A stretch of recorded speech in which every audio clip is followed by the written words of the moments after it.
Hello, તમે બધા જ મારા સ્ટુડન્ટ છો. તમને બધાને હેપી ટીચર્સ ડેના ઘણી ઘણી ઘણી ઘણી ઘણી શુભેચ્છાઓ.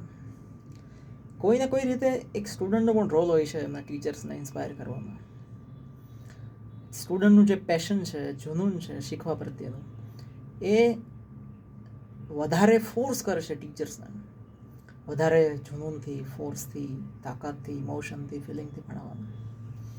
તો બસ એ જ ઈચ્છું કે તમારું આ જુનૂન, તમારું જે પેશન છે, તમારી જે આગ છે શીખવાની, પ્રશ્ન પૂછવો, એ આમનું જળવાઈ રહે અને મારા તરફ આવતી રહે, જેથી કરીને હું વધારે જુનૂનથી તમને બધા જ વિદ્યાર્થીઓને ભણાવી શકું. તમારો લવ છે એ મારા લવને તમારા લવ સુધી પાછો ખેંચવા માટે મજબૂર કરે, એવી જ બધી જ શુભેચ્છાઓ સાથે હેપી ટીચર્સ ડે. જય સ્વામિનારાયણ.